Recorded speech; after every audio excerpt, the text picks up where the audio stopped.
Hey everybody, welcome to Word Balloon, the comic book conversation show. John Suntress here. I'm closing out August with 2 great episodes. A couple show notes before we get into the show. Listen, I know the commercials can be kind of annoying. Nobody likes commercials. But they pay the bills here at Word Balloon. You want to support the show? Do me a favor, don't fast forward through the commercials because then I don't get paid for them. Just over 50% of the Word Balloon listeners actually listen to the commercials. They're only at the beginning of the show. It would really mean a lot for me if you would listen to them. They only end up being like a minute or 90 seconds long. So thank you for doing that very much.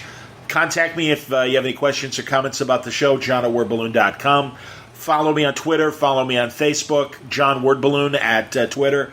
And also the YouTube channel. Please follow and subscribe to that at Wordballoon. New content coming very soon. All right, without further ado, one more commercial, and then it's time for the show. Hey, everybody. Welcome back to Word Balloon, the comic book conversation show. John Suntress here, Labor Day weekend. Man, everybody have a nice last break as summer is closing out. Can you believe it's the end of August? This is insane. Completely insane. I'm sorry. It just seems like I just came back from Terrificon, as far as my body is telling me. But no, that was a couple weeks ago. So I do have one more Terrificon panel that I want to share with you. Tom King, he opened up the month of August with us. He's closing it out as well with another show today. But first, I also wanted to reach back to 2005 with this great conversation I had with Neal Adams. Can't believe it. Unbelievable conversation. So giving of his time. Literally, was terrific. I called him at his office, and he's like, I got time right now if you got time. I'm like, sure. Are you sure? And man, into it about an hour, I'm like, are we okay? Do you want to wrap up? He's like, no, I still got about 30 minutes. So I got this 90-plus minute conversation with Neal Adams, pretty much going through his whole career. Now, it was recorded in 2005, so this was, 14 years ago.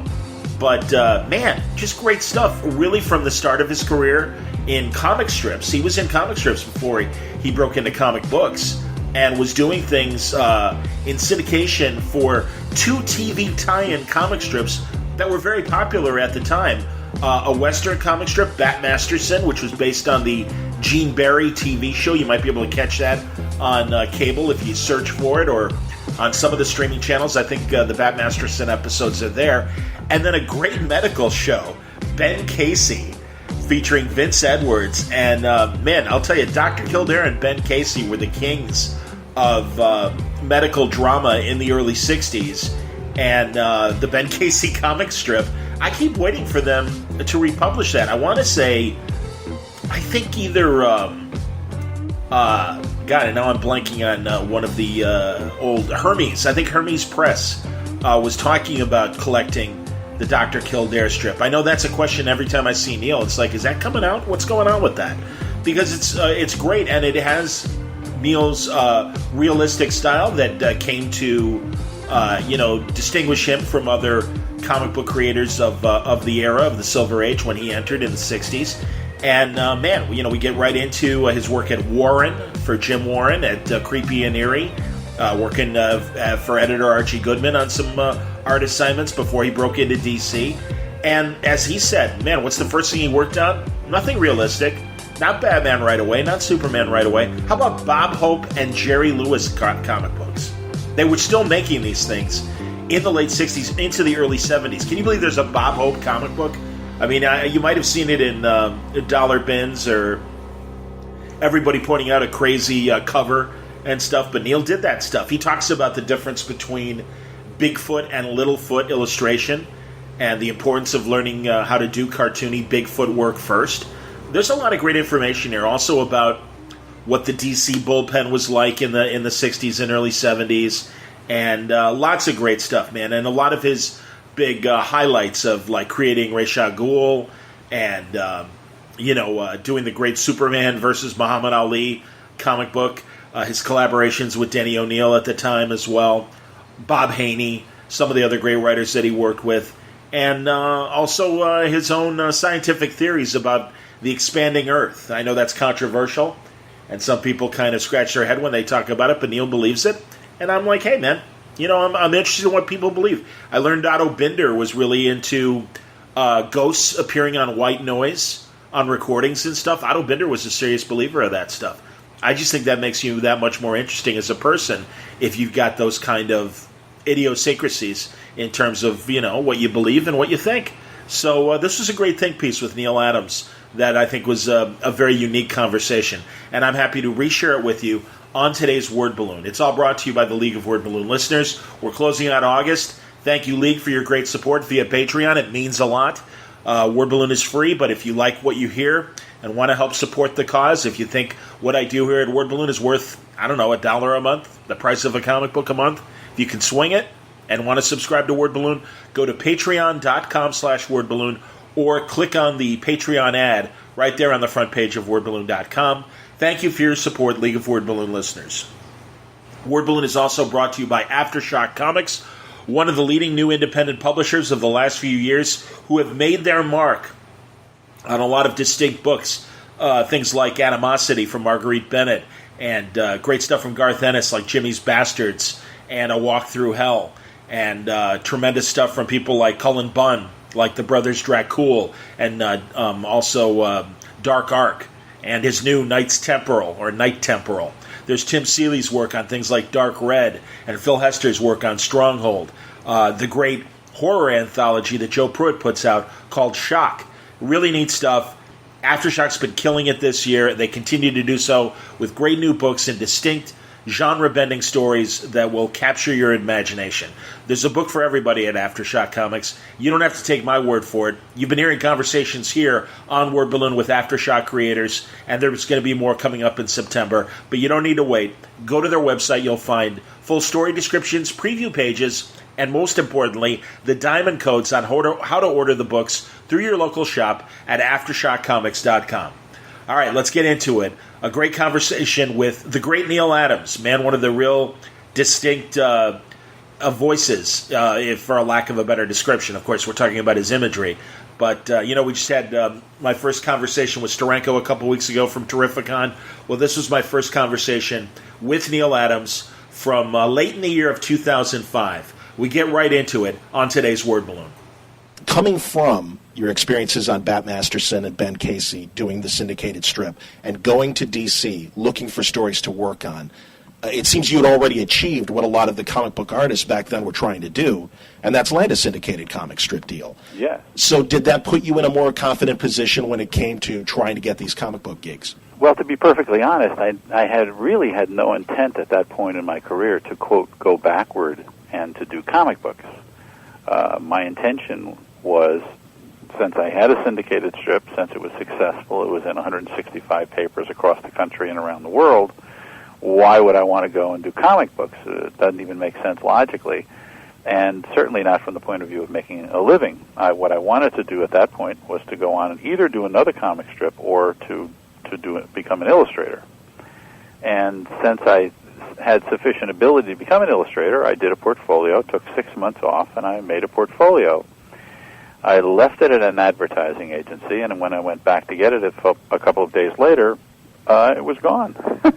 So I was stuck illustrator sans portfolio. Okay. So I thought, well, I'm doing advertising work, but it's really not as much as I, need to do to keep body and soul together and support my family, because advertising work is sporadic. Mm-hmm. So I thought, well, maybe, that thing that I sort of wanted to do, but I kind of did it another way, maybe I can pick up some comic book work. And I looked around, and I noted that this company called Warren that used to do Famous Monsters of Filmland is branching out doing these creepy, eerie, and Vampirella comic books. Mm-hmm. At that time, it was creepy and eerie. So I brought my samples up to see Archie Goodwin, who was then in charge, and he gave me a script. I mean, it didn't take him long, handed me a script, and that's when I started to do. I started to do monster stories.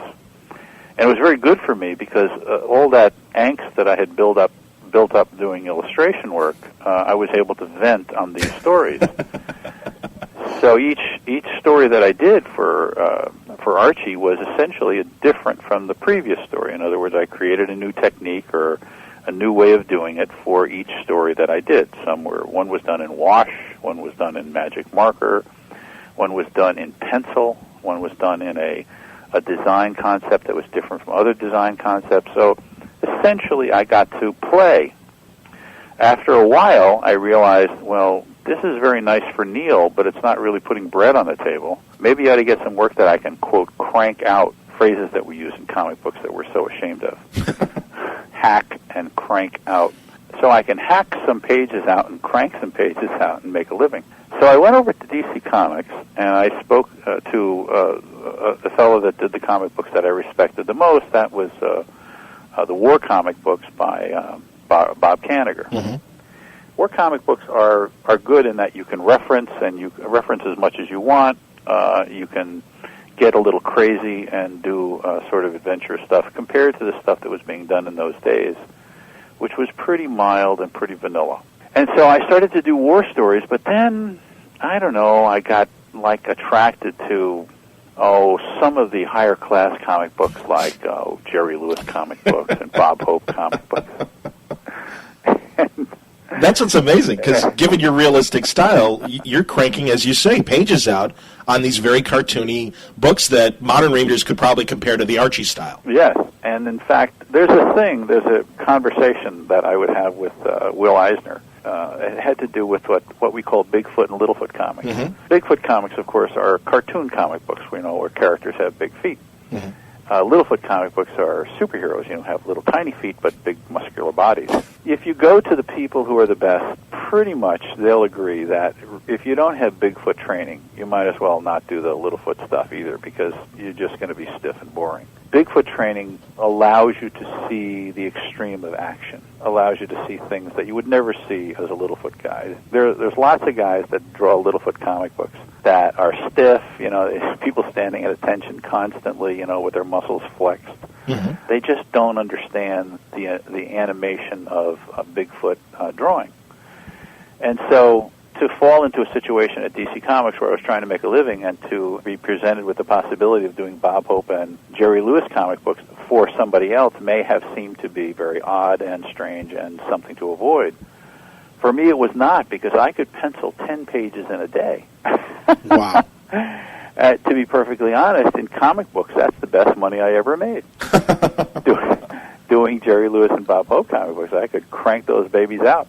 I could pencil 10 pages a day. I could ink 10 pages a day. I don't think I could do more than 2 pages of regular comic books, regular Littlefoot comic books. And that's fast. That's pretty fast. Yeah.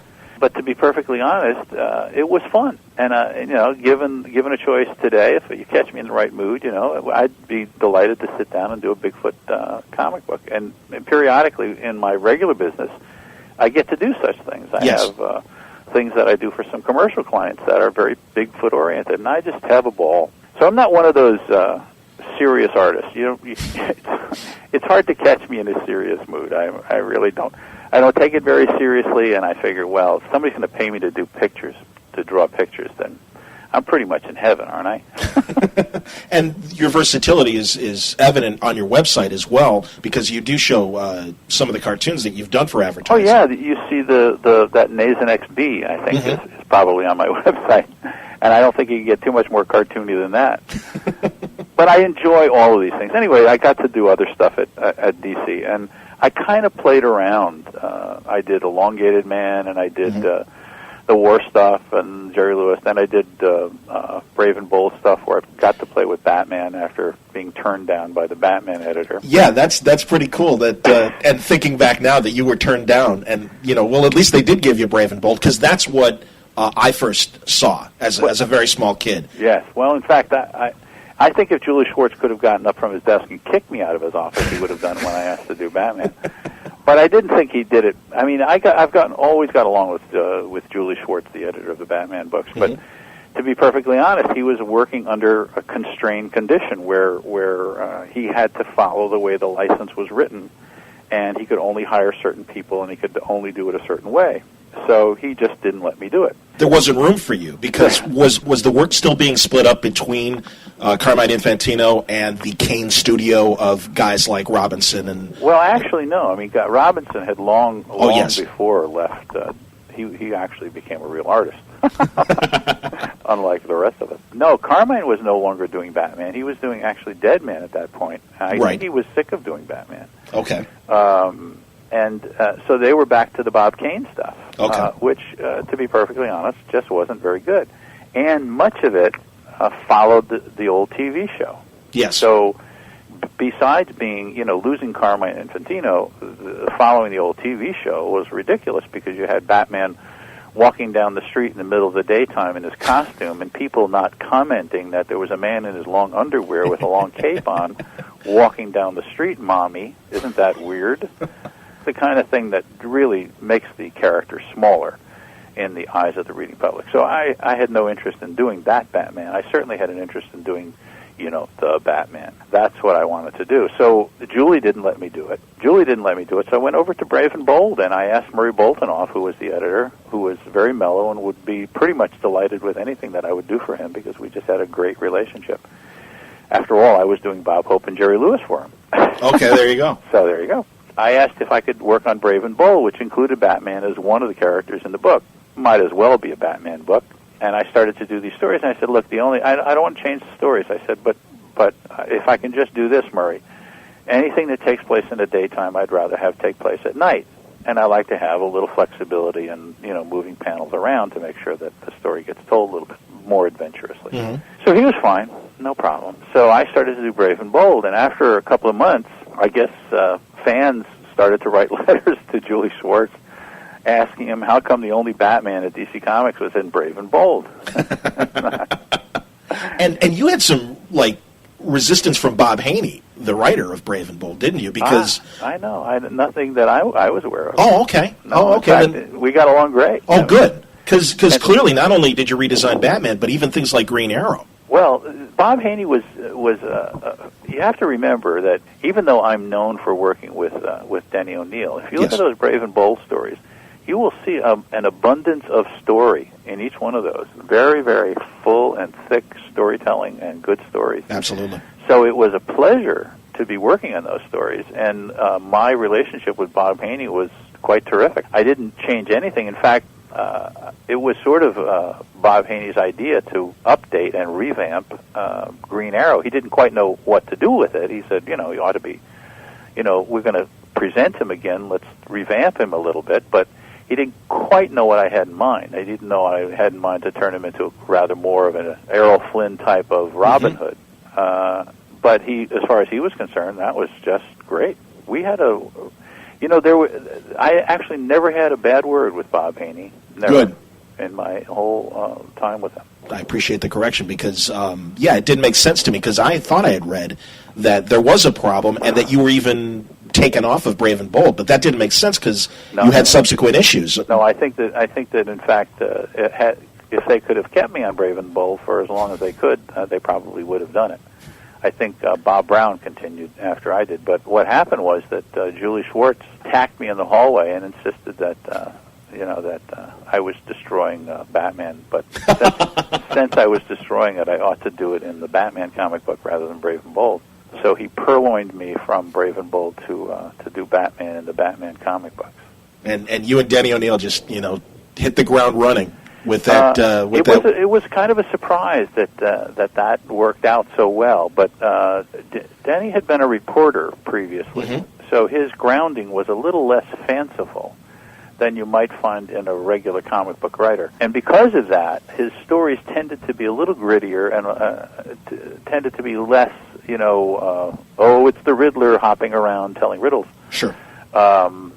Even when we agreed that we would bring the Joker back, the Joker was a rather deadly character and would laugh and tell jokes, but usually blow people up while he did it. So Denny's contribution was to, thankfully, from my point of view, to include the grittiness that I had begun in Brave and Bold, but to also do that to the stories. So it was very cool. Let's jump back for a second to Deadman, because as you say, Infantino did that first book, and then you took over and really remade the character, redesigned the book, and again, that's just one of those early memories that I have of first being exposed to your work and just saying, what is this? And it was so different.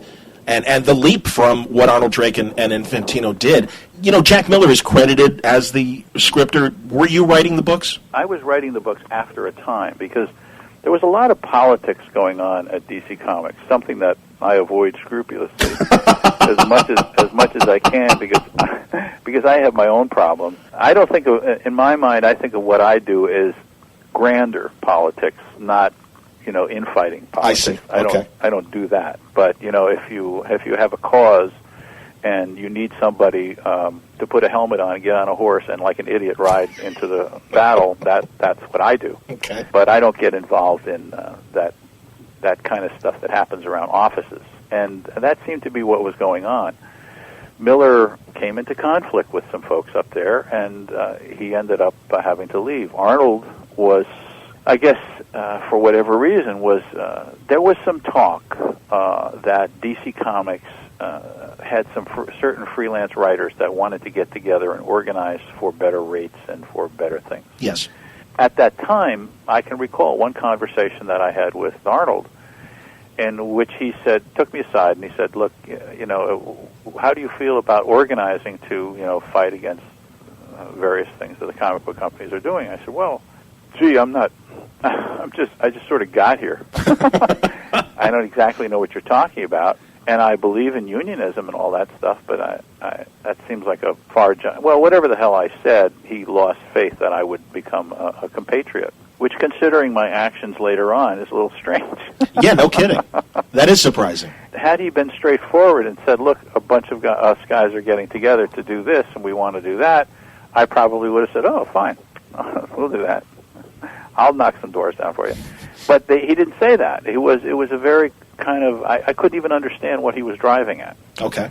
Not that I'm stupid, but I'm really not that smart. I essentially said, I think that things should be righter, but I basically don't quite understand what you're driving at.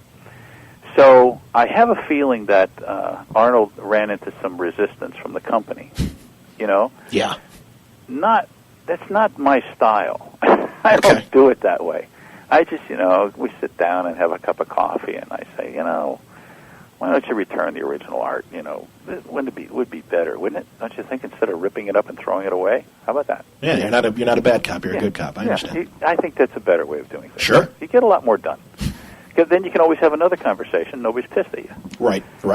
People didn't, if people get pissed at me, but they get pissed at me behind my back or someplace else, that's okay. But straight to my face, they pretty much act okay. Okay. So I'm good. So I think there was some problem with Arnold there, although I wasn't totally aware of it, but it didn't seem like he was doing Deadman. It seemed like Miller was doing it. Then Miller got into trouble.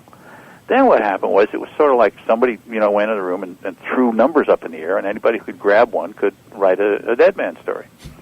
So Kanigher wrote a Deadman story. He wrote a story that took place over 2 books. Bob has a way of writing. And since I was a kid in school, I know Bob Kanigher's way of writing. What you do is you set up a problem, and then you have the good guy try to deal with it, and they can't deal with it, and he fails. And then you set it up again, and he tries to deal with it, and he fails. And then the third time out, while he's failing, he figures it out, and then he succeeds. Personally, I'd rather skip the first 2 times. I think, if you can sort of get the idea, you don't have to put those extra ones in there. So Bob did a story that was the length of 2 books. Okay. And I cut it down to 1, and it worked out terrifically. But Dick Giordano became the editor because he was thrown the book, I guess, while Miller was on his way out. And so I sat with him and I said, "Look, I'd like to take a shot at writing the book because it seems to be flying off in many directions, and it seems to me that this character deserves a little bit more attention."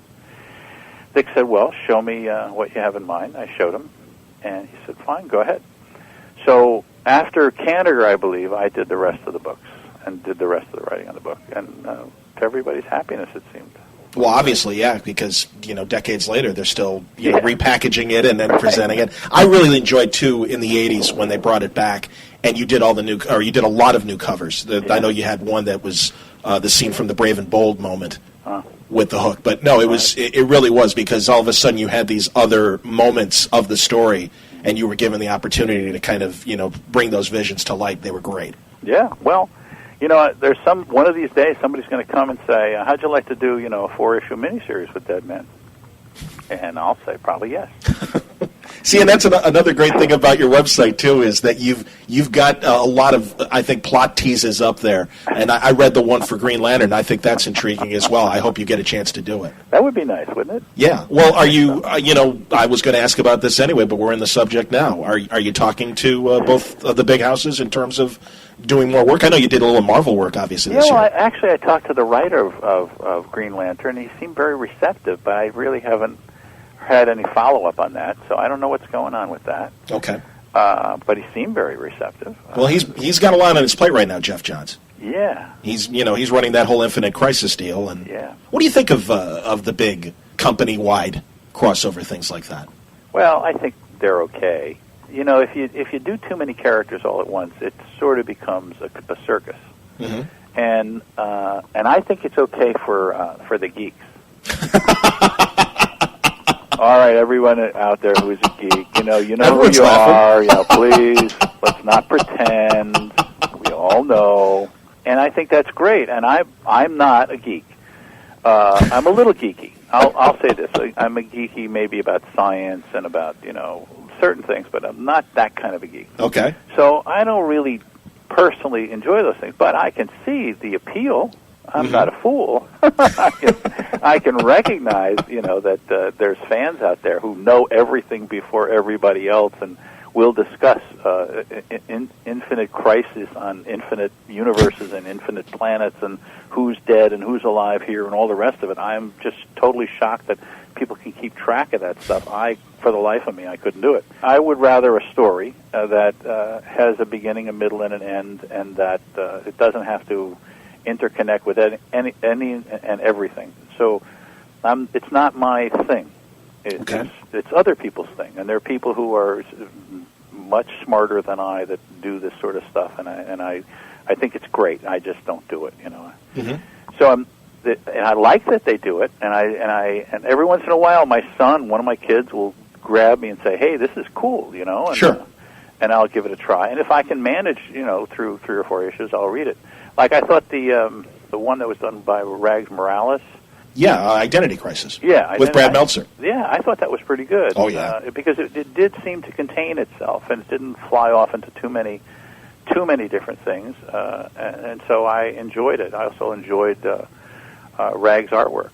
I thought that for the first time, people are really recognizing Rags Morales as a real solid contributor to the comic book business. You bet.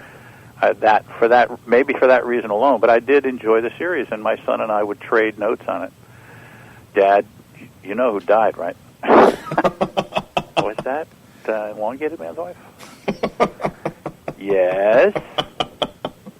That's too much. Did Rags work for you at Continuity? No, not really. I just sort of we run into each other now and then, and I've always encouraged him. And there's a lot of what you call sons of Neal Adams out there that we just we bump into each other now and then. and certainly there were contemporaries as well that seemed to take your style and use it as a starting point.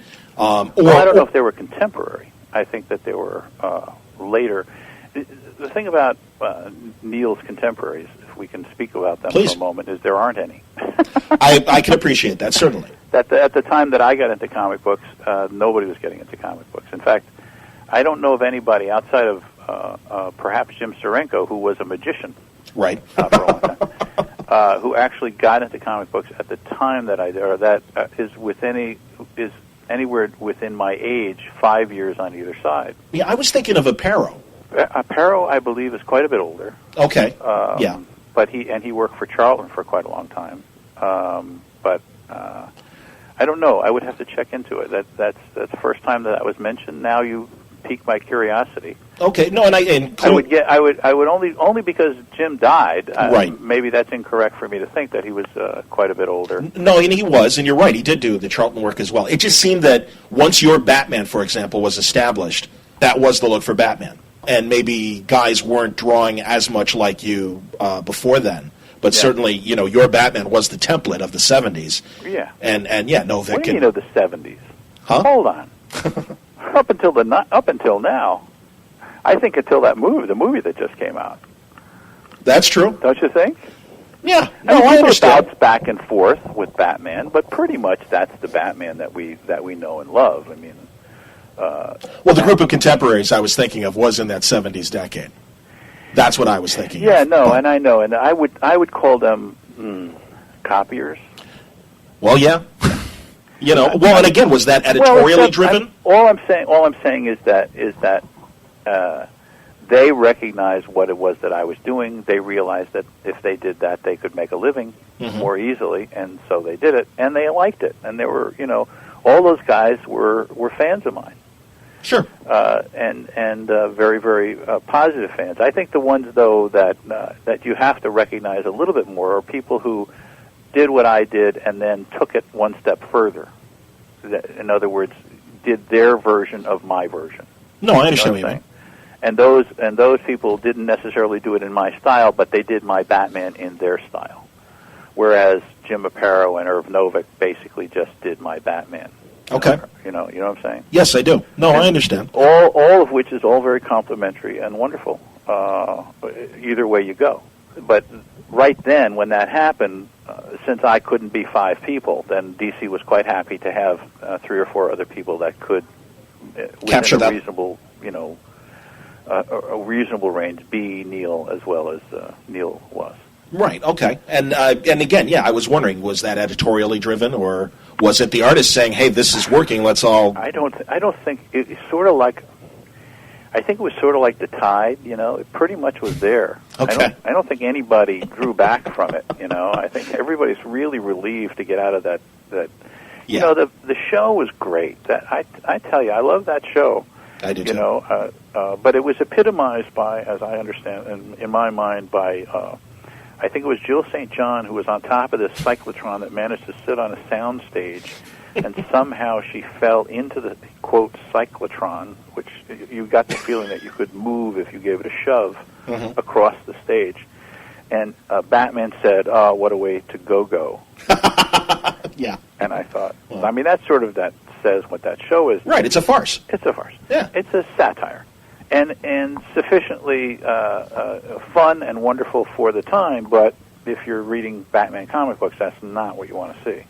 No, and in fact, the show itself was short-lived in terms of its popularity as well, and only made it to like the 2.5 seasons or something like that. Although it was tremendously popular. Nobody really missed that show the first 2 years. Maybe the third year, people got a little bit tired of it because you could do so many costumed idiots. I mean, once you got. It's impressive. It was that big guy who played the Pharaoh in the. Oh, King Tut, Victor Burno. After a while, it got to be a little bit. Too much, man. Here's Neal making fun of that character, while at the same time there's the Penguin and the Joker and all the rest of it. It was all pretty silly. You mentioned Steranko. Was he the guy that kind of gave you the idea of trying to go to Marvel? Well, he did, in the sense that he came over to visit me after I did this thing in Deadman. I mean, there was a certain, there is a certain professional recognition. I'm sure that Jim Steranko saw my stuff, and I certainly saw Jim Steranko's stuff. And so I did this little gag in a Deadman story where I was doing certain optical effects, and and there's this panel where you have steam coming up from the bottom of the panel, and Deadman is looking down to this pit where the steam is coming up. And if you take the comic book and you hold it at an angle, a very steep angle, and you look at the steam, it turns into letters, and it says, "Hey, a Jim Steranko effect." Which clearly got to Jim at some point, and Jim came over to DC Comics and paid me a visit and pointed out that he was able to recognize it along with everybody else in the world. And we got to bullshit for a while, and Sure. he turned out to be a really nice fellow, as most people in comic books are. I don't really know too many bad people in comic books. That's cool. And we talked about Marvel, and I said, "Well, exactly how do you do your work at Marvel?" And he said, "Well, I just do a story and I give it to Stan, and he dialogues it, puts in the words." So that's interesting. We don't do that here. Gee, I'd kind of like to give that a try. So I went over to Marvel to do a book in the Marvel style. And at the same time, remember, there was things going on in the business, like when artists would switch from one company to another, they would change their name. Yes. Adam Austin was Gene Colan. Right, and Mickey Demio, I believe, was the name for what's his name? Ross Andrews' partner. Oh, Mike Esposito. Mike Esposito changed his name. So they would change their names as if somehow there was an edict from above, which didn't exist, but somehow it saved, I don't know, embarrassment or somebody looking at them with an arched eyebrow or, something that would be bad. Because you guys were all freelance, too, so there shouldn't really have been an issue. No, and so I thought maybe I figured out a nice, simple way to crack that. So when I went over to Marvel, I spoke to Stan, and Stan was very, very gregarious and nice, and he said, "What do you want to work on?" I said, "Well, are you sure? You know who I am? What I do?" He says, "Listen, Deadman is the only DC Comics that the guys around here read." Wow. Wow. I said, "Well, okay." He says, "Anything you want to do, you can do." I said, "Well, what's your worst-selling title?" And Stan said, "We really want you to work on the Fantastic Four or Spider-Man." I said, "Yeah, but what's your worst-selling title?" So Stan said, "Well, X-Men, we're going to cancel it in 2 issues." I said, "Oh, well, I'd like to do X-Men." And Stan said, "Well," and all the while thinking, the Marvel style, total freedom. Right. I said, "Well, Stan, if I do the X-Men and you're going to cancel in a couple of issues, you pretty much aren't going to pay much attention to it." He said, "Well, that's true." I said, "Well, then I'd like to do the X-Men." So he said, "I'll tell you what, I'll make you a deal." He says, "You do the X-Men, we cancel it in 2 issues, then we give you a really important title, like the Avengers, to do." Wow. I said, "Sure." Yeah. Now, if you put that in context, that's pretty funny. So anyway, I did the X-Men, and it turns out it was so low on Stan's totem pole that he wasn't writing it. Roy Thomas was writing it, was dialoguing it. Mm-hmm. And so I worked with Roy we did 10 issues, and then they canceled it. So obviously did something must have gone right for it to extend to 10 issues rather than just 2. I think they just decided that, that was looking good, and it was getting a lot of attention. It was certainly getting a lot of attention. My goodness. It got a tremendous amount of attention. Another one of those books that gets reprinted constantly. Yes. And that's, I wanted to ask about that because a lot of your famous runs are like that, short-lived, and books that were on the verge of cancellation. Mm-hmm. You guys come in, you and Denny at DC, and you and Roy at Marvel, in the case of the X-Men, you redesign things, get everyone excited, and then the books get canceled. Yet they're considered classics and then are reprinted and repackaged for decades. You probably don't even want to know how and why that happens, right? I'm a little curious. Well, I'll tell you. It's a little boring, but I'll go as fast as I can. Okay. What they have is what they call distribution. Distribution means that what you do is you print your comic book and you send it to the distributor. In the case of the newsstand, not the comic book stores, but in the case of the newsstand, which is the stores and the mom-and-pop stores and the newsstand, you have national distributors. You have a national distributor, and then you have local distributors. At that time, there were approximately 440 local distributors. Now there's more like, 180, something like that. All of those controlled a certain area, and they would distribute your comic books or your magazines or whatever in those areas. Right. But the magazine and comic book distribution business had declined over time. Mm-hmm. Originally, they used to have what they called returns. If they didn't sell your comic books, they would return whatever comic copies they didn't sell. In the 50s, they came up with this idea, why don't we give strip comic books back? Well, what did that mean? What that mean was that they would take the top of your magazine that they got back, they were going to destroy and send back to you, and they'd strip the title off with a razor cutter, and they would package those stripped titles off and send them back to you, and they would destroy the magazines. Now, when I was a kid in Coney Island, there was a toy store that was nearby us, and I could go in and buy those comic books. Yep, me too. And they would have the top stripped off. Some of them would be stripped off badly. Some of them would be stripped off not so badly, but since they sold for 2 and 3 cents, you didn't care. From my point of view, I didn't care. Nope. I could get all the comic books I wanted. Yep. And I was on a very limited budget. A very limited budget. So I could get and read the comic books. Sometimes it would, take 2 or 3 pages off, and you wouldn't buy those. But What that meant was, I don't know exactly how to put this the right way. It meant that distributors were dishonest. Yeah. Yes, that's what it meant. Because they said, well, we'll strip the tops off and we'll send them in, but why do we have to throw these away if some stupid kid is going to buy it for 2 or 3 cents? Sure. So they did that. Now that's in the real world. Now in the fake world of business, where they don't know shit, excuse the expression. No, you can say what you want. It's the internet. They decided, well, getting these titles, that was ridiculous. We didn't really need to do that. Why don't we make another deal? Why don't we have a thing called affidavit returns? Affidavit returns means, as the local distributor, since I've proved my honesty, I'm going to sign a piece of paper that says I destroyed 500 copies of these. Yeah. And you'll believe it. Sure. And everybody went along with it. So, naturally, sales declined precipitously. Okay. Now, you weren't selling 70% of your print run, you were selling 50% of your print run. Right. And you scratch your head and say, geez, I wonder why. Now we're selling 40% of our print run. I don't understand why. Well, what happened in comic books was you had people like Phil Suling around the country who knew that they had fans that they could supply comic books to on a fan market. There wasn't a real fan market. There weren't comic book stores. Right.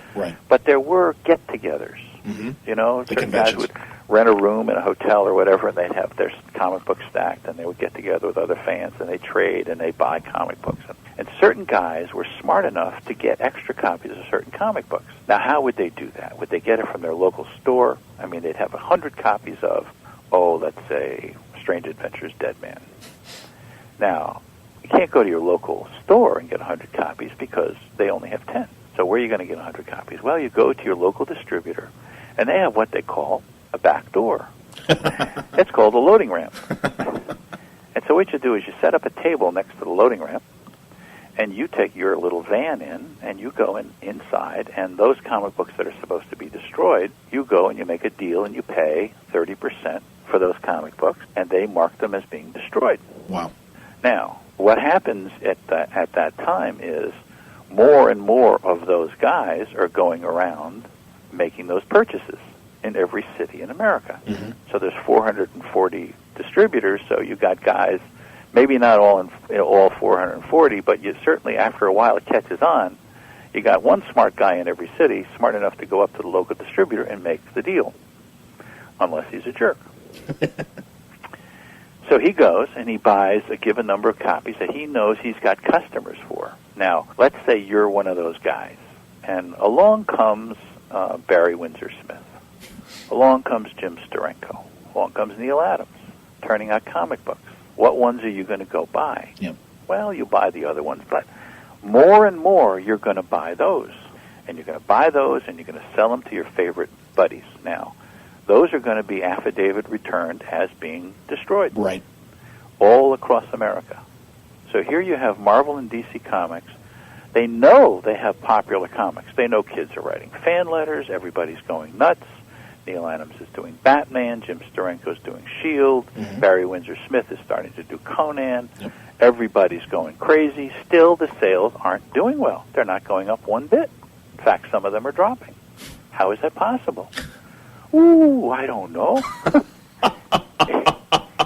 That can't be happening. Wow. Well, let me tell you this. 2 interesting facts. I go to comic book conventions, and I sign today mint condition copies of every one of those comic books that I ever did. Mint condition copies. Unbelievable. That people are pulling out of boxes and selling on the comic book market, but now they're selling them for $20 and $30 and $40. That's a pretty good investment. Yeah. Second fact. I used to do, when I was at DC Comics, I used to do covers. I did a lot of covers for DC Comics. Yeah, but it's understandable. the insides weren't that good. Uh-huh. Let's just call a spade a spade. Sure. The insides just weren't that good. Fact is that those comic books went up 10 points in sales. Why did that happen? Well, those guys that went to the back of the distributor, they knew that, yes, Neal Adams may have done the cover, but nobody's going to buy that comic book just because Neal did that cover, although there are some fans who may be geeky enough to buy the cover. Mm-hmm. But they're not going to buy 100 copies like they will a Batman. So they kind of left those comic books alone. So they went through the regular process, and therefore they went up in sales. So all the comic books that I did covers for, but I didn't do the insides, went up 10 points. All the ones that I did either stayed the same or went down. Wow. and that informed them to keep you as a cover artist then, and not keep you as a cover artist, and then cancel Strange Adventures. Wow. Unbelievable. That's really cool. Because, I was going to ask if that was a choice on your part as far as not doing as many interiors rather than moving to covers as you did as time went on. Well, I did covers simply because they expressed the need and the want. They didn't come to me and say, hat in hand, and say, will you please do covers or else Marvel's going to kick our ass. But they did ask me to do covers, and I felt I was making a contribution to DC Comics at the time, and I was also helping to bring in new young artists, because they had a very bad policy at DC. They had a very bad policy at Marvel, but it was worse at DC Comics. They weren't really letting people through the door, and you had to commit superheroic stunts to bring people in. I would have to bring people in and hide them and say, here's a good artist, you ought to be using him. Oh, I haven't got a book for him. All my books are assigned. No, they're not assigned. And you have backup features, and you can use them, and you ought to give them a try. Come on, pay attention here. Marvel is kicking our ass. And after a while, then a slightly more open-door policy evolved at DC Comics. But at the beginning, when I got there, boy, the door was closed and locked. Well, sure. And I'm sure they were still smarting from the 50s as well. Yeah, oh yeah. So everyone wanted to protect their territory, and I'm sure it was a closed door. Exactly. It was terrible. When I first went to DC Comics when I got out of high school, they never even let me into out of the lobby, into the show my work. And the guy who came out just apologized and said, look, young man, your work is actually very, very good. Another time, but really this is a very bad business to be in. I can't even bring your work in. I can't even show it to any. I just want to go in and show it to. No, I'm sorry, can't do it. Unbelievable. Yeah. Well, are we cool for time? Yeah, I'm fine. Okay. Superman versus Ali. See, that's what happens when you get started in a conversation. But this is good. You get very sick. Let's talk about Superman versus Ali. Yes. One of my favorites. In my opinion, the greatest comic book ever done. If I'm allowed to include my work with everybody else's, and people will forgive this, an ego that may be out of control. I try not to do that. But from my point of view, the comic book, that beginning to end, represents what comic books ought to be about: Superman versus Muhammad Ali. It's a great book. It goes from the inner city to outer space. Yep. I'm a huge. How clever you are to say that. But it does. and I cover boxing in my day job in sports radio, and have to tell you that three-time champion. And also, by the time it was released, in between that third title, he lost and won again. Yeah, but it was Leon Spinks, so we all knew he would eventually get it back. Hopefully, we all hoped he'd get it back. First of all, the fight is itself a great scene and a great series of panels. I love the fights in there. That's true. I'm talking specifically the Ali Superman fight. Just the little things like Perry and Jimmy working his corner. Yeah. that image of the pummeled soups being carried out of the ring. Yeah. Just great stuff. Was there obviously Ali is his own model in terms of how you designed and had Ali moving, but as far as Superman's fighting in the ring, were there fighters that you thought of in terms of style? No, in fact, you're probably much more aware of fighters than I am. I'm not as aware of fighters. I'm aware of the fictional side of fighters, and there's certain things that inspire me. And one of them, oddly enough, not a fighting thing, but a story by Bob Kanigher about a character that he did about a boxer who wouldn't go down. Yep. And I thought, that's one of the best images I've ever seen in fiction and any kind of medium. And I thought, that's a great thing to do. If I could put a little plaque on that sequence, that's the plaque it would read. It would dedicate it to Bob Kanigher. That's cool. But this idea of a guy having that much grit that his body would stay up after his mind is gone practically, that he would not go down, he would stay up, and then have the other fighter then back off and say, no, sorry, I'm not going to do this. I won. That's enough. I'm not going to knock him down. I think that, to me, it's sort of like a fictional character compared to a real character. Sure. And I didn't want to go to anybody's style. I didn't want to let me study so-and-so style. That, to me, it was Ali. It was about Ali. It wasn't about Superman. Superman was my foil, and he could be, another Ali or any other boxer, but it was Ali and the way he fought and the way he did things. And I would have put in more, if I had more pages, I would have put in the rope-a-dope stuff and all that. You nailed Ali's persona as well. I mean, you really had him, as I say, in the inner city. I mean, talking to kids and stuff, the way he really was doing it at the time. I mean, it was great. I'm a blushing fan of Muhammad Ali. Not because I think that he's brilliant, not because I think that there are things about him that make him better than anybody else, but except that he came at a time when it was important to stand up for certain things and to be something and to be it beyond what you are in the ring. And he did it.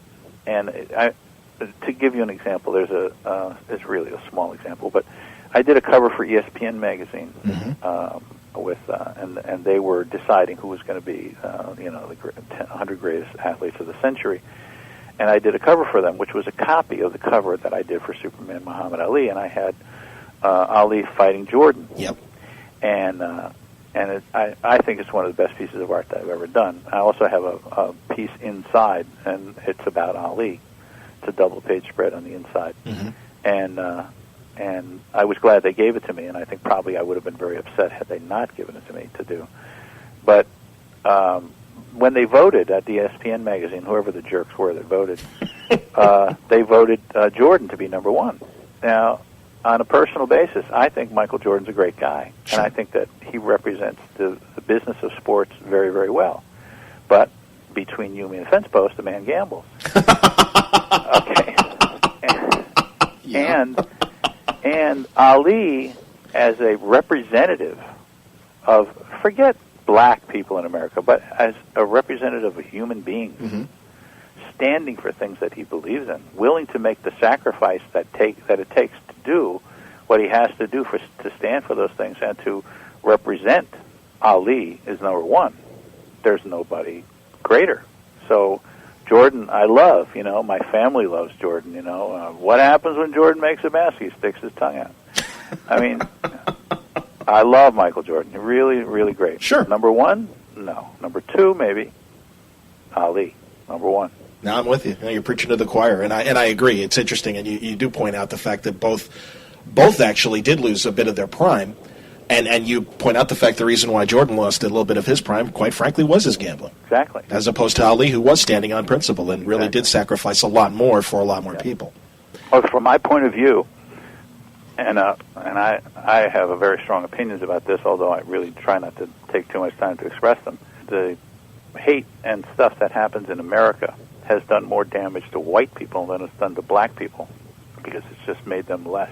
And black people have the right to be proud, and white people, unfortunately, have the responsibility to be ashamed. and I don't really like being ashamed, but there's a part of me that has to say, really, really, really, really wrong. Was there concern back in the 70s when you and Denny were doing these very socially conscious, stories in Green Lantern and Green Arrow? Was there nervousness? I mean, this was when the code was, still... We made fun of Vice President Agnew and President Nixon. I mean, people get upset. Some folks. The governor of Florida got upset. He sent a letter to DC Comics after we did the Spiro Agnew takeoff and Nixon takeoff. Everybody recognized Spiro Agnew as the superintendent of this school, but nobody quite recognized the little girl. I mean, there were some people that did, as Nixon. I couldn't imagine Nixon as a little girl. But I thought the idea that she had the power and then he was using it was a very good example of Agnew and Nixon at the time. But the governor of Florida said, sent a note and said, and I'm not going to name him because I don't even remember his name, and I don't think it matters. But he sent, because they have such good governors in Florida, he said something to the effect that if you ever do anything like this again, we will not allow the distribution of your comic books in Florida. And I thought, the guy's pissed. Golly.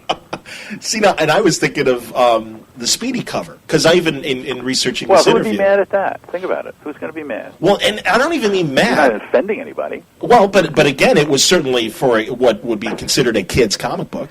Yeah, well, Pretty dicey stuff. Yeah. In fact, the mayor of New York was pretty happy with that. There was a lot of people. Actually, I think Carmine did a radio tour around the country based on that. After the fact. Yeah. But I mean, even before. I'm saying, like, did the guys at DC say, I don't know if we want to go in here? Well, all right. Now, you have to remember, I'll tell you the story of this, okay? And it's actually a pretty funny story. Okay. You have to remember that we were under the Comics Code at the time. Yes. And me and the Comics Code got along very nicely because the Comics Code would say, change something, and I would change it. Okay. And which a lot of people, didn't. They got pissed off, and there got to be arguments and stuff. Sure. And I went down and visited the Comics Code on behalf of the Academy, and so I could understand. And we brought people down, and those guys were trying to do their job. They had a code they had to follow, so they had to do certain things. And in fact, they very often would let things slip through as long as you changed a little tweak here and there that didn't, disobey the wording of the code. Okay. But truthfully, it's sort of like you got a vampire and you pull his teeth, and he just keeps on growing new teeth. You really have to kill the vampire, put a stake through his heart. You can't really, deal with him, and he'll just grow new teeth. Okay. So I thought, we're doing these socially conscious stories. We ought to do this. And because we were now kind of winding down, we had done stories about things that were significant and important, and now we were getting to overpopulation. And I don't know. That doesn't seem exactly where we ought to be going. This is going to have to end at some point. So I thought, well, then what the hell? So I drew that cover, and I drew it, and I inked it, finished it, and I brought it in. Nobody knew what I was doing. I brought it into Julie Schwartz, and I handed it to him, and he looked at it for, I don't know, a mini-second, and it fell from his nerveless fingers to his desk, and he said, "We can't do that." "What are you doing? Are you out of your mind?" I said, No, Julie, we ought to do this. He says, it's you can't do that. It's against you can't do that. Get out of here. I said, well, okay. So I took it into Carmine. I showed it to Carmine, and Carmine looked at me and said, "Can we do this?" I said, "No, I don't think we can do it, Carmine." He said, "So why did you do it?" I said, "Because we ought to do it." Huh? So then we took it to the executives at Kinney Corporation, who then owned DC Comics. Mm-hmm. They were down the hall between Julie and Carmine. And they dropped it with nerveless fingers. And everybody pretty much dropped it. It was like very hot. Sure. So I said, guys, sooner or later we got to do a book like that. Yeah, right. Okay, get out of here. Really, honestly, with this ought to be our next story. No, we can't do it. It's the Comics Code. Anyway, a couple of days later, I'm over at Marvel Comics. Mm-hmm. I don't know why. Whatever. I'm hanging out. And somebody comes in and goes, "You know what Stan did?" "What did Stan do?" "Stan, that cover, that story with the kid, the teenager, and he pops pills and he walks off a roof?" "Yeah." "Well, that's a drug addiction thing." And then the Comics Code sent it back, said you can't do that. "Really? It's interesting. Pops pills and walks off a roof." Not that I necessarily ever heard anybody actually do that. I suppose it's possible, but not exactly your common reaction to a drug. No. But there you go. Somebody who didn't know about drugs exactly. might think that happened. Exactly. It's, anyway, that's Stan. What's Stan going to do? Stan's going to run it anyway without the code seal. Holy shit. Whoa. Okay, so what happens? Stan runs the cover. It was on deadline. It had to get out. Sure enough, it ran without the code symbol. I call up Marvel. "What's going on? What happened to the Spider-Man cover?" "Nothing." "Nobody said anything?" "No." "Went to all the newsstands and just sold?" "Yeah." Nobody noticed it. Wow. DC Comics flips right out. Like totally goes, they go ape, right? Sure. It's like they had it. They could have done it first. Yep. They didn't do it. Well, within that week, whatever the hell week it was, they decided to call a meeting of the Comics Code because it's a voluntary organization. Yes. In other words, owned by the companies. Mm-hmm, mm-hmm. So they call a meeting of the Comics Code, and they're all meeting in secret, and they decide to rewrite the comics code, totally change the comics code, allow drug addiction to be discussed, blah, blah, blah. Nobody cares, Congress isn't in session, they don't give a crap. Never did to begin with, It's all, smoke up somebody's ass. And they change the comics code, then they come back and say, okay, you can do that story. Jeez. Okay. Wow. Yeah, but it's too late. Stan scooped you. Well, but both do still stand, obviously, as yes. great moments of really, defying the Well, code. Well, I guess in your case, rewriting the code. Yes. So that was fun. Yeah. That was fun. No, and it's an indelible image. I mean, it really is. Well, I think they're probably a little bit more significant than a guy popping pills and walking off a roof. Well, and buried within this Green Goblin story. I don't know. I thought it was part of that whole Gwen Stacy. I don't know. I think regardless. No, I think that's, and again, both. It both was a little thing. The thing about it was a little thing. It wasn't really, significant. It right. just it got Stan's dander up, and he just decided to run it without it. Whereas you've got, there's Roy Harper's, arm. there's the syringe. Oh, yeah. Well, the thing is that, I'll tell you, we had gone, Denny and I had been asked to go and do, propose a comic book that DC Comics was going to print and give out free that fought drug addiction. The idea was to do something against drug addiction, make a contribution. And Denny and I had both gone to do some research together. We went to Phoenix House, and we had conversations with, let me see, what shall we call them, junkies, and discussed this at length. And I was the chairman of the board of directors of our local drug addiction center in the Bronx. That was a reconverted nunnery, and I would bring junkies home from Times Square and get them through some bolted doors just to get them into the sack. So we both had a little bit of experience with the drug addiction problem, and we had both written treatments for a proposed book. I have a feeling they didn't like our treatments because I think we both sort of hit the same kind of theme, and that was that it really wasn't the junkies' fault. It was really the society's fault for not having stuff for these kids to do, and that if you want to solve the problem, you sort of have to go to the society, not to the junkie, and tell him not to take drugs, because that's not going to work. You really have to say, here's an example. You have a kid going to school, and he's got a miserable day in school, and he comes home, and his mom tells him, go to his room and do his homework. And and be down for dinner, and he would just as soon sit in front of the TV and watch TV or go out with his buddies, but he can't. He's got 3 hours of homework to do. And Dad comes home, and Dad's all tired and everything, and he throws his coat on the chair, and he doesn't give a crap. Pulls out a cigarette or a cigar, turns the TV on, kicks his shoes off, lets his belt out, and lets his gut hang out. And meanwhile, the kid is in his room doing 3 hours of homework, and he's basically saying, how come Dad gets, and Mom says, well, your father makes money, he brings home the bacon. And, of course, the kid has been working all day, and he hasn't made a cent. And he looks upon this as being wrong. Sure. I can't imagine why he would feel that way. So he needs something to get out of it. Now, you've set up a scenario that the next dealer that comes along is going to find a really good customer. Yep.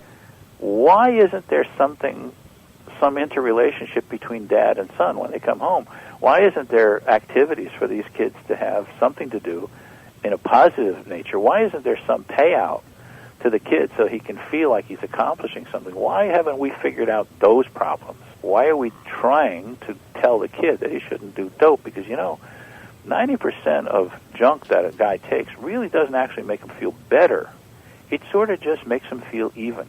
So most guys that do drugs because they're angry. They're pissed off. They are resentful. And they do them just to feel neutral. Not even good. Sometimes they feel good. Certain drugs make you feel good. Sure. But they really want to feel neutral. Like, yes, I don't feel great, but I don't feel bad. Right. And that's why I'm doing it. And most of the things that people say to you, like they say things like marijuana doesn't lead to heroin addiction. You talk to any one of these guys in these drug centers, and they'll go, oh, no? Really? Well, that's how I started. But that's because they're still looking for a way, some people are able to just stop. I suppose. And who's writing books for them? Who gives a crap about them? If they're able to stop, then they're the next door neighbor. Those aren't ones to worry about. I understand. Don't stop. So anyway, we both did this, and we both had some experience. Denny lived in Hell's Kitchen for Christ's sake, and sure. I was up in the Bronx, running a center.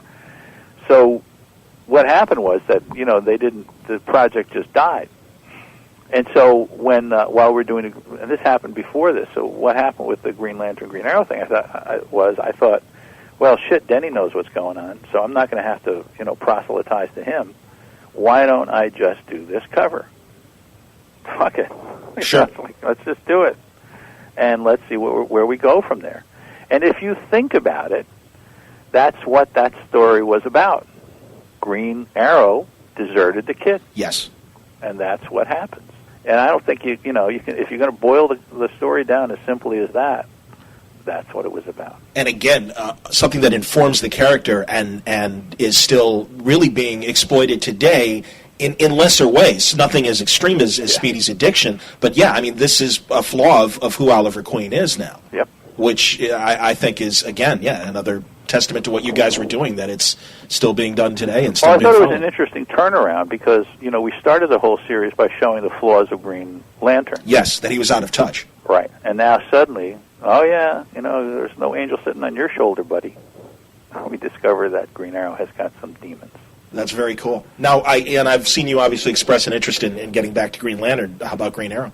Oh, I love Green Arrow. I just did a cover for a Green Lantern book that has Green Arrow in the foreground.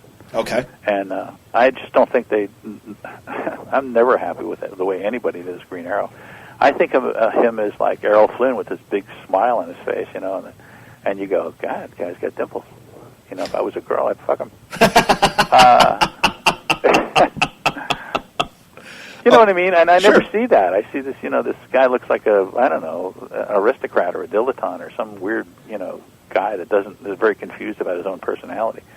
I don't think he's confused at all. I think he's this big, smiling, grinning, dimpled hero with muscles that he got from working out, and he's good at what he does. So that's what I put on this cover.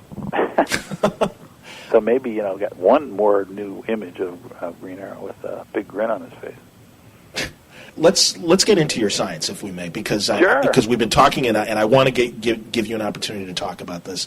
The planet is expanding. Oh no, it's growing. The planet is growing. I mean, if the planet was expanding, you could put a pin in it and pop, right? Well, that's okay. And again, I'm a layman, so and again, I would really tell people, go to your website, check out these videos, because I think you sort of have to do that to get a sense of it, because it seems extreme when you say it in words, because you've been fed so much. Well, I don't want to say the words propaganda. You've been fed so much stuff about what they call tectonics. Mm-hmm. In other words, you've been told for the last 40 years, those of you who are old enough, those who are younger have been told it all their lives, that what happened was all the continents were all together in one big giant island on one side of the Earth, and the Earth is about the size that it is today. And what happened was those continents broke apart and spread around the world. Now, if you're curious or easily annoyed, it might occur to you that if you were to take all that water off, that those continents all together on this one big giant island were sort of like planted into the undersea plate, like a tree root is planted in the ground. Mm-hmm. So you kind of have to wonder how they broke apart and spread around the Earth. How did they do that? It's not like, they had these little picnic ants from Warner Brothers, lifting up the continents and marching across the planet and planting it somewhere else. Sure. So you sort of have to have some kind of a reasonable rationale for believing that. But when I first saw this theory presented 40 years ago, I thought, gee, that's an odd-looking planet there. It's got one big giant island on one side, and then 3/4 of the planet is ocean 5 miles deep. Who made this planet? I mean, it looks like an eyeball, It's Sure. got an iris there in the front, and the rest of it is water, 5 miles. It doesn't seem like I can understand. You can imagine how the continents were together. You look at the Atlantic, and it looks like South America fits into Africa, and you can kind of see the other way the other stuff fits together. So you can see how this idea might occur to somebody, and then you could see how they could scientifically investigate the tectonic levels and how they break apart, and then you could study the animals and you could study the plants on each of the different continents. Say, oh, same plants are in Europe that are in North America, same plants are in Africa that are in South America. Oh, yeah, so they were once contiguous and they joined together. You could come to that conclusion because that does make kind of sense. Mm-hmm. But you'd then have to ignore the other conclusion, and the other conclusion would be, well, what if the Earth was smaller, and not only did everything join in the Atlantic, but it also joined in the Pacific? It basically was one big ancient covering of a smaller Earth, and that the Earth just kind of grew, and all those continents broke apart because, of course, if the inside grows, then the continents, the surface, the crust has to crack apart, right? And those pieces just kind of stayed where they are. The planet just got bigger, and in between you had these rifting, spreading areas that the water fell off the continents and drained into those areas, and as Earth created more matter, presumably on the inside, it created more water, and now you have the oceans. Now that would mean a whole bunch of things. For example, it would have to mean that in the days of the dinosaurs, when all those continents were supposedly together, that the Earth was smaller. Mm-hmm. That would mean that the gravity was a lot less. So you could support animals that were 5 times the size of animals today, like the sauropods. Oh, that sort of fits there. Because a sauropod is about 5 times the weight of an elephant. An elephant can just barely walk. Sure. So how could you have a creature that's 5 times that size without its guts kind of crushing themselves? Doesn't even make sense. And what about the idea of measuring the tectonics of all the continents in the Pacific? Did anybody do that? Funny, nobody did that. Wonder why? Well, because they figured that in the Atlantic, since they all came together, they couldn't possibly come together in the Pacific, right? Yeah, unless you actually do the work and check, and then you'd find that they did. Oh, well, that's not so good. Wait a second. So anyway, about 40 years ago, a couple of geologists said, and I'm watching this, because I'm a fan of science. Anything that comes on, you could just sit me in front of the TV and hit me with a hammer. I won't turn away. A couple of scientists came on and said, actually, we think that the Earth grew. Actually, all the geology seems to support the idea that the Earth grew and that the surface just spread apart and the continents actually don't move around like bumper cars and crash into one another. Oh, well, so there's common sense. Somebody's making some sense here. Okay, that made Neal happy. Because I can see that. That's good. Okay? And then some other scientists and the rest of the scientific community said, well, wait a second. How does Earth grow? Excuse me. Sir, idiot. You're saying that the Earth grew here. You'd have to prove that the Earth grew. Now, I didn't realize it at the time, but the reason that those guys couldn't prove that the Earth grew because they didn't know. Right. That's kind of bad. Not only didn't they know, they actually couldn't know because they were geologists. You see, they were smart geologists, and they figured out how this whole thing worked. But from a physics point of view, they had no answer. Mm-hmm. So what happened was the rest of the scientific community, including physicists and all the rest of it, said, you're idiots. You don't know what you're talking about. You're wrong. Prove that you are right, and we'll accept it. Well, they couldn't. They weren't physicists. They were geologists. And the problem with science, to me, and has been the problem for ages, and that is that scientists specialize. They didn't used to. When Newton was around, he studied everything. Right. But now everybody studies one thing, mm-hmm. and they study it ad infinitum. They study it totally. They know everything, and it's so much to know. In fact, there's so much to know that you haven't got time to study all the rest of this stuff. So there was no, you go down the hall and you get Fred, the physicist, and say, Fred, I got a problem here. These guys are attacking me. I have to show that the Earth grew. They're not going to do that because the guy down the hall is another geologist. Right. So they don't get together. And the physicist, if you tap a physicist, he goes, what am I trying to prove here? What? That the Earth grew? Look, I have other things to do, I'm involved in physics and molecular, shit. I want to see how many mm-hmm. quarks there are in a proton. Sure. And so they're not interested. But you see, if that was a clue to how all physics worked, they wouldn't know that because the geologists can't put it in terms that they understand. So what if a geologist could go to a physicist or a room full of physicists and say, look, start from this premise: the Earth grew. Well, the physicists would say, and then you'd have to pull in a couple of cosmologists because the thinking would have to be a little bit broader. Yes. They would say, well, wait a second. If the Earth grew, then what you would be saying is that all planets grow. Right. Oh, am I saying that? I was just trying to prove the Earth grew. No. If the Earth grew, all planets would have to grow. You'd have to be able to see signs on all planets that all planets grow. In fact, all moons would have to grow. You almost have to prove that meteorites grow. You can't do that. And then you'd have to prove that suns grow. Well, actually, our sun does grow. Yes. It doesn't grow in a way that you think, you see, because you're just geologists. We'll explain it to you. Because we have 17 different explanations as to why the sun grows, and you can pick any one that you want. So you'd have to show, but what that would mean is, actually, that means that, galaxies grow, and, that would mean the universe grows, but we have we have this Big Bang theory that explains that, but what you're saying is that the universe grows, so we'd have to take the Big Bang theory and throw that away, because you're basically saying it's growing, not exploding, and that would be a different explanation than we have now, and, that would be giving up a lot. You sure you want to say this? And the geologist would go, I guess not. I'm just trying to prove that the Earth grew. Well, it actually does kind of lead to a new science, because then, you'd be saying that matter can be created. That would mean that there'd have to be a pre-matter, like a dark matter. Of course, this would be 40 years ago. It has to be a pre-matter, like dark matter, and that you make matter out of it, and you'd have to make it like inside the core of the Earth, inside the core of a sun, inside a moon. And, well, that actually makes sense. And then you'd be saying that a solar system grows, planets would be getting bigger, Jupiter would be getting bigger, and that would actually explain why there aren't so many meteorites hitting the Earth anymore and hitting Mars anymore. Instead of saying that there are fewer meteorites, you'd just be saying that Jupiter getting bigger is attracting them, becoming an umbrella for us. Okay. Well, that sort of makes sense. After a while, that does actually, could be a whole theory here. Nah, forget it. We're not talking. We got other things to do. Is there that much resistance still? Oh, sure. I mean, it's... I don't think there's any resistance. I think there's very few people presenting this point of view.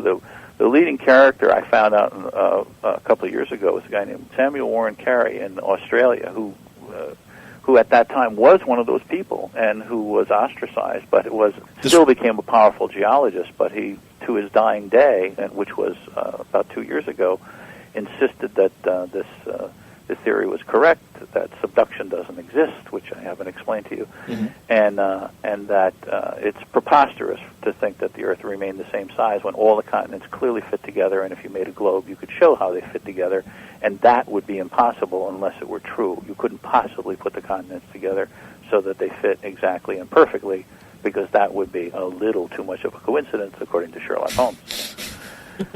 So, and no one's picked up. This was 40 years ago, I'm assuming, when he made these points. Yeah. And there are people, various people around. There are a couple of organizations that get together and try to prove this, but you see the big stumbling block is they don't bring in the physicists. And because they don't have a theory that explains how the Earth can grow. So what you have is you have different people saying, well, actually what happens is all the atoms in the universe expand after the Big Bang. And then you have people who say, well, it's actually accretion. It's meteorites coming to the Earth and building up, which is another stupid concept. You need somebody who's willing to accept the geology, study the geology, and then study the physics, study the cosmology, study the paleontology, and study all those other sciences that show this. Who would that be? I can't even imagine. Let me see. Some comic book artist. Some guy who's got time on his hands, is willing to read all the books that everybody else reads, and willing to speak English and to avoid all that math and all the rest of it, and just talk science and get involved in this and figure out what the hell happened. Is there a theory that explains it? Guess what? There is one. Well, is beyond, your circles, which would include, even talking to me right now and stuff, is there an avenue that you can take beyond that? If there was, I'd be on it. I mean, I'm writing a book. You already know that you've seen parts of my video, which is 2 hours long. I can certainly distribute it in comic book stores, and I've told a lot of people about it, but after all, who am I talking to? I'm talking to comic book fans. Right. I did the Superman, I did that cover for ESPN magazine. It went to 3 million subscribers of ESPN magazine. How many of those are comic book fans? I guess 5. Well, you were, So- and Wired at least covered your theory to a degree. They covered the thing and they fucked with me. But Well, yeah, that was they cool. It's did. Cool. It's cool. I mean, well, yeah, and you're right. And the quote that I remember is, Einstein was an unaccredited man with a scientific theory, but so was Eric von Däniken, who is the Chariots of the Gods guy. I see. The thing is that I'm on exactly the right road to be right or be whack. I mean, just as good a chance of being whack as I am being right. The thing about it is that I view things in percentages. Like I've been through in my lifetime. I've been through certain events, like the drug addiction center in the Bronx. Mm-hmm. What's happened to me in comic books, and I know that there's a lot of stuff that's out there that's bullshit. Mm-hmm. Sure. You have to really raise your head high to get above a lot of the bullshit. In comic books, they were printing with the wrong paper. They were printing with the wrong inks. They were printing with the wrong color process. They were printing with the wrong colors. They were doing everything wrong. And for me to stay in comic books caused me to say, okay, I'm going to have to repair all this stuff, and I'm going to have to do it from the inside. Nobody's going to actually going to be able to know that I'm doing it while I'm doing it. I'm going to have to destroy the comics code. I'm going to have to do all these things, and everybody's going to go, he's just crazy. And in the end, it'll come out the way it ought to be, and we will be in a new time when comic books will be recognized. Okay, so I'm used to doing that. I get it. Okay, it's just a job, for me, just a job. Destroying and rebuilding science, that's another job. Sure. And there's a lot of science that's great. 90%, probably 99% of science is great. Okay. There's some really bad theories out there that cause other theories that cause other theories. For example, 150 years ago, not scientists, but philosophers and scientists, people who were talking about science, really weren't scientists, said in a group, together or apart, they said, well, this is the way that it works. This is how we make a solar system. You got all this shit floating around, okay? It's all rocks and all this stuff floating around. Along comes gravity, and it spins this stuff and allows this stuff to collect into moons and suns and planets, and that's how you get the solar system. Right. Now, that's 150 years ago. I'm tapping on the door of science and going, guys, that was 150 years ago. Somebody thought a lot of crap was floating around, you see? Yeah. But out in space, there's not a lot of crap floating around. Because if there was a lot of crap floating around, gravity would have pulled it together a long time ago. Sure. You see, because that's what gravity does. Yep. It doesn't allow all this stuff to collect and to fill up this big space, and then it comes along and puts it together. It starts putting it together right at the beginning. So the logic is it didn't have a lot of stuff. However gravity worked, the theory is wrong.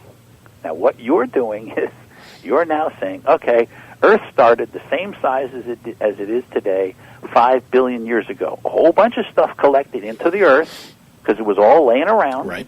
Okay? Now we had the Earth the size it is today, and because it all collected like that, it was molten, and all the iron melted and it went to the center of the Earth, and now we have the Earth the way it is today. No. No. That's not it. There wasn't a lot of stuff floating around. There might have been a lot of hydrogen because probably if you take dark matter or pre-matter or whatever it is and you start making matter out of it, you're pretty much only going to get hydrogen because it don't even have neutrons. It's just got electrons and protons. It's the simplest form of matter. Okay. Okay? So you're going to make a whole lot of hydrogen. And the only thing you can make from hydrogen is suns. So Right, the logic right. is you got a whole lot of hydrogen, and then you have gravity working on it, you're going to get a sun. If you want to get anything else, you got to figure out a way to get that sun to make all the rest of it. Because that's all you got. You don't have planets with rocks and irons and calcium and sulfur and all the rest of this stuff. All you have is hydrogen. And what hydrogen will do under the right conditions, it'll make helium. And then it'll stop. You can't have iron. You can't have all the rest. So how do you get that stuff? In other words, what's the process that has to go through to get all these higher atoms that now float around in our solar system? It didn't happen the way we described it 150 years ago. That's ridiculous. It's childish. Drop it. Now figure out a real process. You know, you're scientists. Forget all that crap. Now figure it out. Start with hydrogen.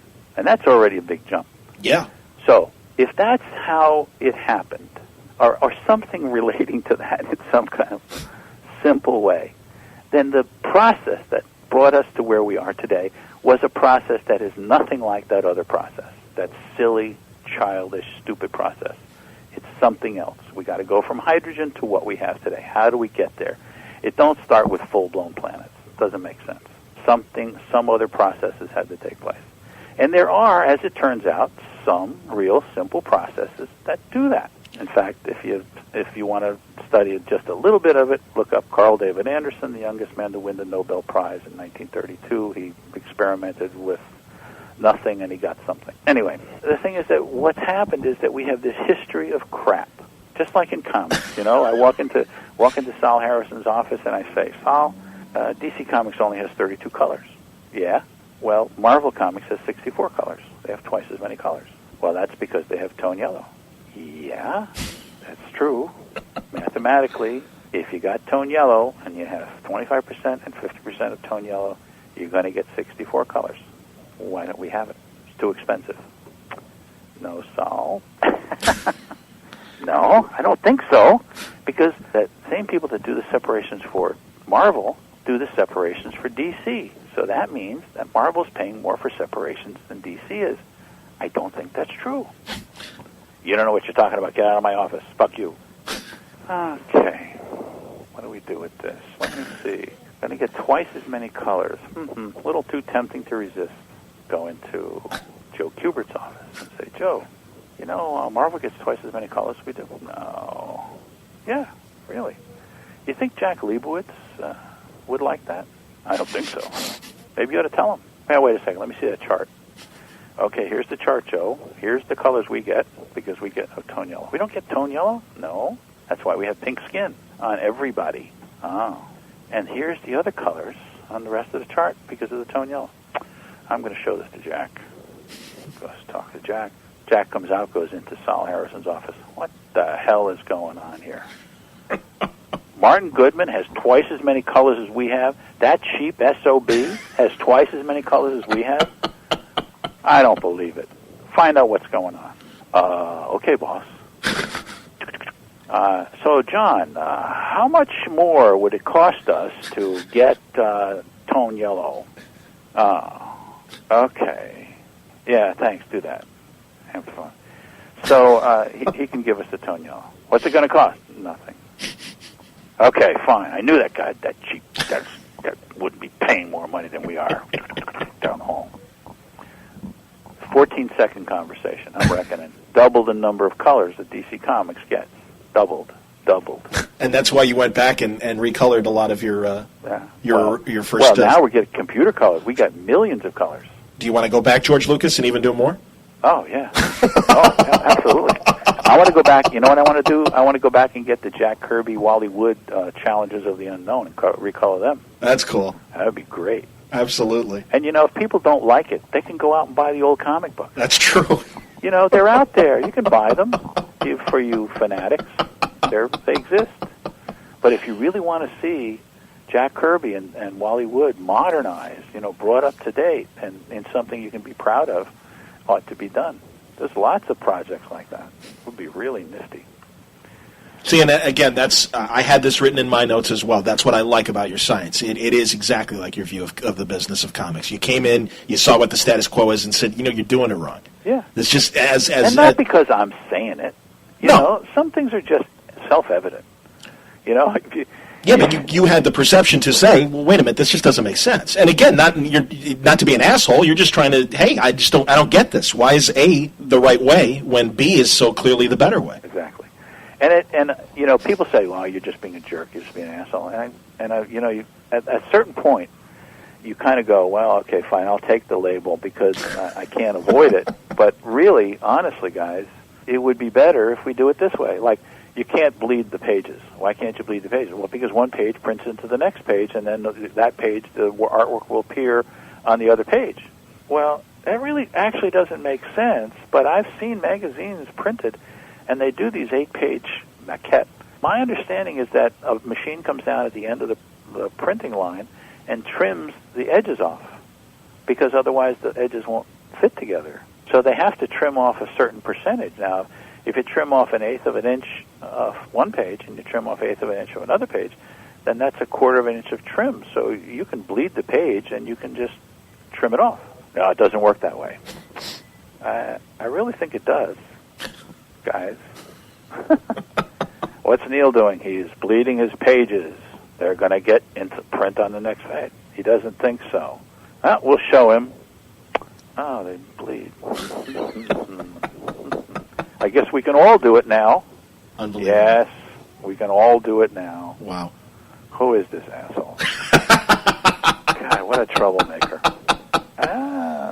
Damn you, Neal. Can't print over 200% of a color on anything. Why is that so? Well, because what'll happen is you get a layering of ink, and if you get 200% of a color, it wets the paper too much, and the paper slides on the press. So we're printing on toilet paper. I mean, if I worked at Newsweek magazine, you get that nice slick paper, I'd go, maybe. But this'll suck ink dry in a nanosecond. It's toilet paper. Yeah. Well, during the war, okay. During the war. Okay. You mean World War II, right? Yes, during the war we could... Yeah, well, during the war you used all kinds of different paper there, Sal, but, now we just use newsprint. Yep. Well, no, you just don't do that. Doing it in this book, Sal. It's going to slide. It's going to slide. I'm telling you, it's going to slide. You're going to see it. You're going to see the whole impression. Okay? All right, well, okay, I'll go with that. When you were running Continuity then, and when, or I should say you're still running Continuity, obviously, Yeah. when Continuity was publishing books... If I wasn't, I shouldn't be on this phone this long. Well, thanks for sneaking in an office and taking my call. But when you were producing your own books and stuff, were you using a lot of these techniques? I mean, Sure. Were you doing more things there than Blue line techniques, all kinds of stuff, yeah, sure. We did everything. We did even, if you look at the Death Watch 2000 stuff, we printed on indestructible paper. Okay. I don't know if you know it, but there's this paper that they use for Federal Express packages. Okay. We printed on that. Wow. You can't rip it. Oh, that's wild. Couldn't rip the comic. That's amazing. Try to destroy this comic book. You can't. Was that on the cover? Huh? Was that on the cover? Oh, no, it didn't say that, but we promoted it that way, Indestructible Comics. And, sure enough, some guy would send me a ripped-in-half comic. I ripped your comic in half. God damn it. Okay, Samson, anything you say. Go down to the Federal Express office and show them how strong you are. But we burnt holes in our covers and to make a design by using laser burning. Mm-hmm. And we did all kinds. We did holograms. Yes. And we actually cut out one of our comic books in the shape and drew within the shape. Wow. So it was a regular comic book. We did a lot of things. I like the holographic stuff because it's so cool. Such good science. Anyway. I don't know. Is the market not right for bringing back some of these continuity characters, or it's sort of getting right? It's getting righter, and I think that's probably what we're going to do. We'll probably start off with some reprints of stuff, okay. And because since Continuity Comics, computer coloring has come in, yes, and has really made a difference. So I'm experimenting with the computer coloring on the reprint books that DC is doing, and now that I see what we can do, then I'm going to do that on some of our old books, and I started a series called Rise of Magic, mm-hmm. and Rise of Magic was a really great series. But what happened was that we ran into this, that insane collectors market where the collectors were buying boxes of comic books and putting them in their garages. And then one day they woke up one morning and said, "Are we insane?" Yeah. And then they stopped.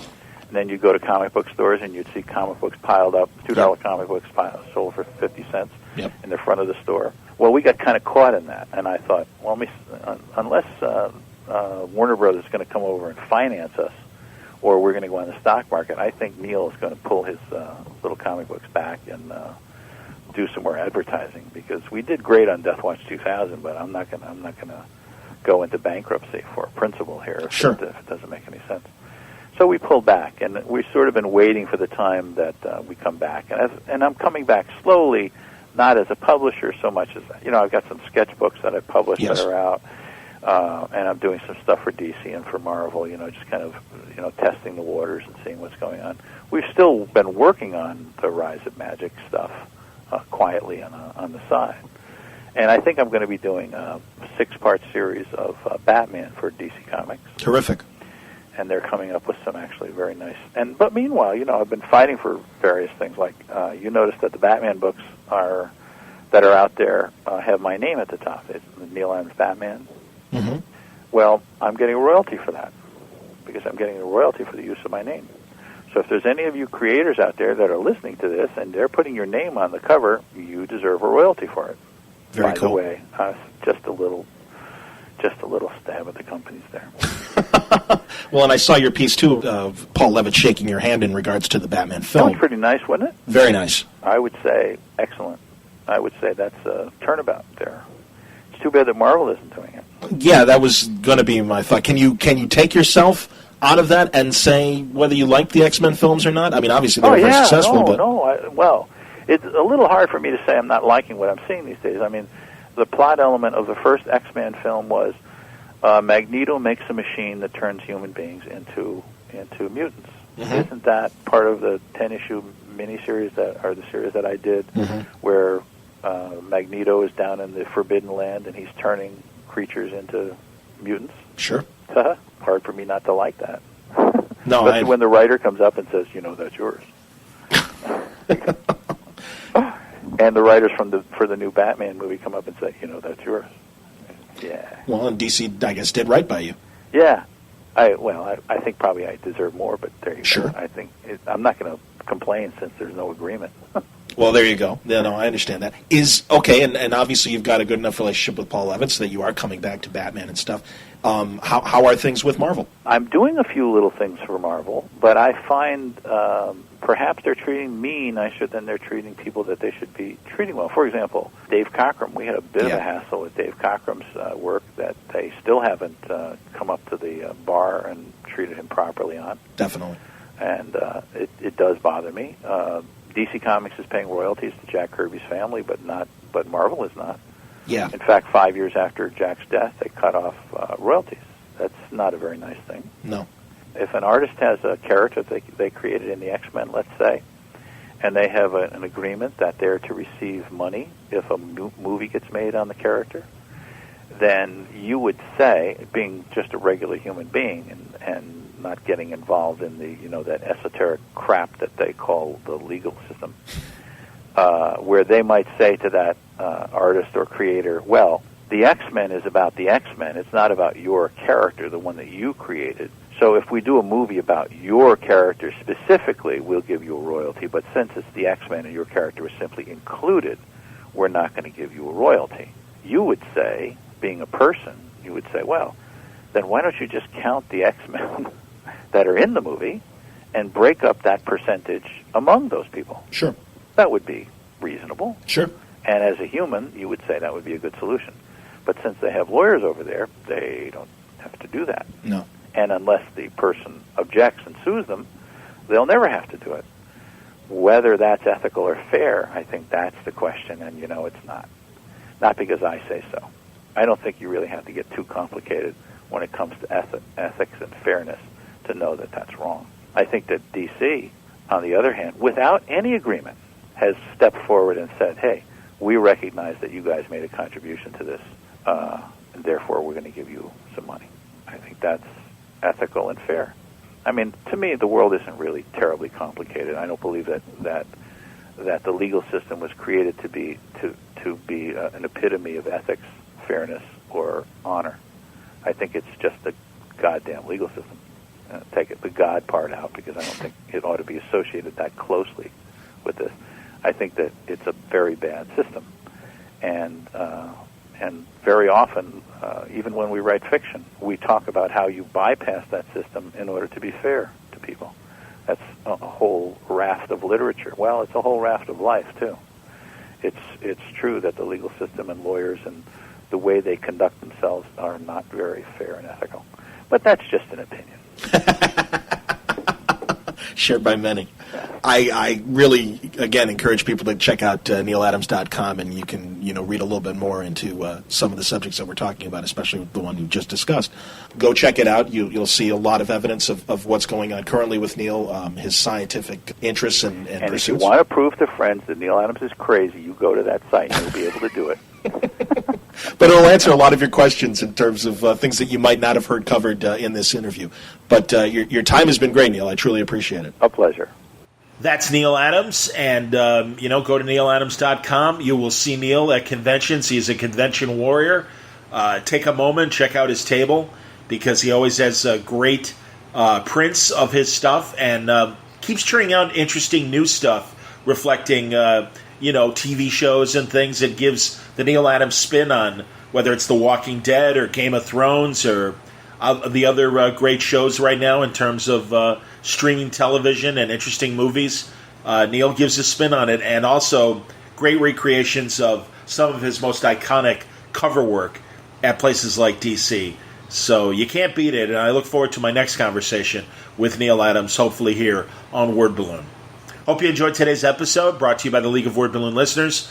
To subscribe to Word Balloon, you can go to patreon.com/wordballoon or click on the Patreon ad on the front page of wordballoon.com. But thank you, as always. As we reach the end of the month, there are new subscribers, and I thank you greatly, League of Word Balloon listeners. Word Balloon is also brought to you by Aftershock Comics. Like I said, Aftershock's having a hell of a year, and I'm having a great time having great conversations with a lot of Aftershock creators. Man, I've had Phil Hester on to talk about Stronghold, and I've had Tim Seeley on to talk about Dark Red. Cullen Bunn has talked to us about Dark Ark, the Brothers Dracul, and we'll talk to him soon about Night Temporal, his brand new Aftershock series.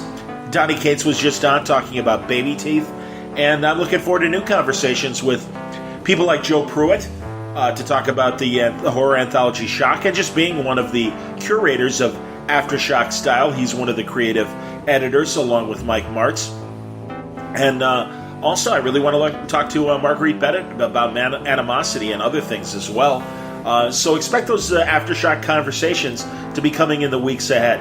But you don't have to wait. If you want more information about Aftershock and the great books that they put out every month, go to their website. You'll find full story descriptions, preview pages, and the diamond codes on these books to order through your local shop at AftershockComics.com. Thanks again for listening. Thank you, League, for your support. And don't worry, there's another episode coming. I'm going to take a bit of a nap. And by late afternoon, I'll be putting out another conversation with Tom King that we had at Terrificon, expanding on some of the stuff we talked about at the beginning of the month. But, City of Bane is up and running, and what a great story it is. And I let him take some questions from the audience, and we had a really great time at Terrificon. Man, again, I'm still kind of hungover from that convention. I'll be at Rose City in less than 2 weeks. I can't believe it. A week from Wednesday, I'm going to be hitting Portland, a couple days before the con, trying to line up some conversations to have before the convention and certainly during the convention. And I'm looking forward to bringing you that coverage as well when I get back. But lots of great stuff coming for September. It'll be a September to remember here in 2019 as we close out summer and get back into the fall weather. Oh, God. I was doing the Bears post-game traffic tonight for the last preseason game of the year. I hate preseason football. It comes too early. Again, if I were Lord God of Sports, football would start in September all across the board, college and pro, and in a preseason in September. Then you start the regular season in October, and then at the end of February you have the Super Bowl, and then we only have to wait a week or two for pitchers and catchers to report for baseball and spring training. I just think that's the way to keep the sports continuum going, as opposed to that kind of dead month that February usually represents. And we got the dead month in July, too. Woof. Hate it. I know, I'm speaking a foreign language to the non-sports fans, but I can't help it. I've got feet in both the sports world and, of course, the nerd world as well. So anyway, enough of my blabbing. Enjoy the episode. Tom King coming in a couple hours. And as always, thanks a lot for your support and listenership. Can't do it without you. Until next time, Word Balloon is a copyright feature of Shaky Productions. Copyright 2019.